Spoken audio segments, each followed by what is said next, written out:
Good morning to all my friends at Sporting Bet. How are you? Are you looking at that? The thing at the top. Let me show you. This is another part of that hotel that I was telling you about, which is I'm spending most of my time. Look. Oh, fellas. Apparently there is a rifle you can get here if you want to go hunting. Decided not to just yet. Let's see what happens with Spain and their results. If they don't qualify, I may just change my mind. Anyway, let's talk about the two games that matters for most of you, I suppose.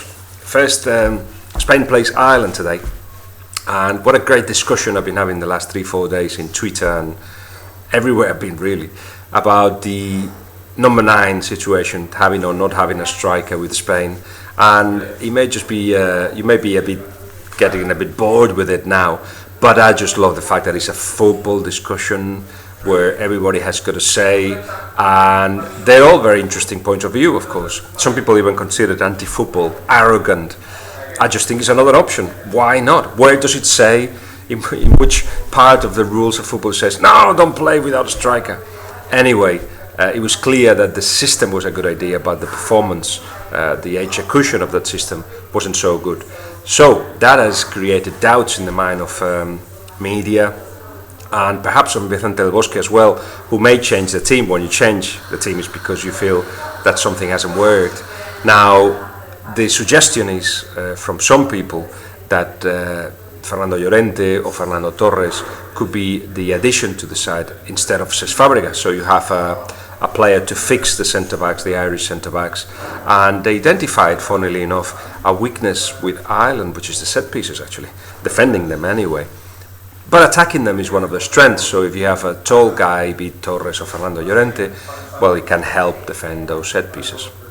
So it looks like it's a possibility, but nobody knows what's going to happen. I said myself in the first game against Italy that I was, if I was a betting man, no, more like I would put all my money on Torres to be part of the lineup. One day I tell you who told me that, and then you may understand why I was so strong about it, because that person who was part of the lineup of Spain thought that was going to be the case, that Torres was going to be part of the team in the first game. Surprisingly enough, it was Cesc who didn't know he was going to be part of the lineup until an hour before the game, when he was told, an hour and a half, when he was told by Vicente del Bosque. Anyway, against Ireland, you would expect, well, you will know that Spain will have most of the possession.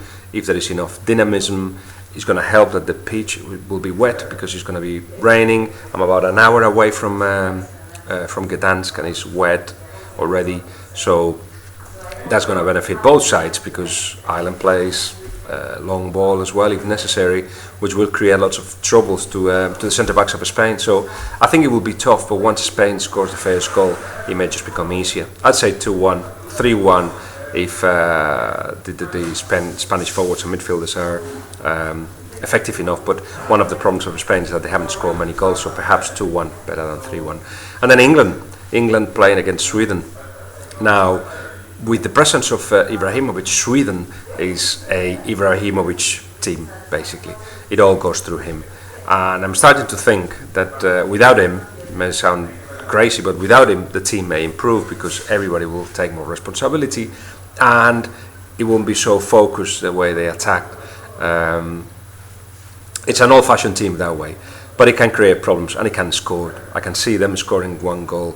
So England will need to not just score twice to win, but also perform well for longer than they did against France. I thought I was impressed with England for the first 15 minutes or so, especially the first 10 minutes of the second half. There was possession, they kept the position well, they attacked on the flanks. It's just that perhaps people remember the last 20 minutes of the game, or even 30 minutes of the game, where England were disappointing. The two centre midfielders couldn't hang on up in the positions where they should, so the whole team started dropping deep, and you know, you shouldn't be doing that if you actually don't think about winning the tournament, but certainly winning games. So against Sweden, 1-1 for certain, and I think England have got in them to win this game. 2-1 again, perhaps. But it'll be the kind of game where England will have to defend for the last 20 minutes again, I feel. So let's hope that Sweden are not too lucky. I'd say, 2-1 for England with this goal scored in the first hour or so, and then having to defend the rest if they do so, and I think they're capable too. They will beat Sweden. So let's see if we got this right. Now I'm going to get ready and go to Gdansk to see Spain. I'll wear a red shirt, of course, and the red scarf. I think my colleagues in the press room will keep me out. Okay, cheers, bye.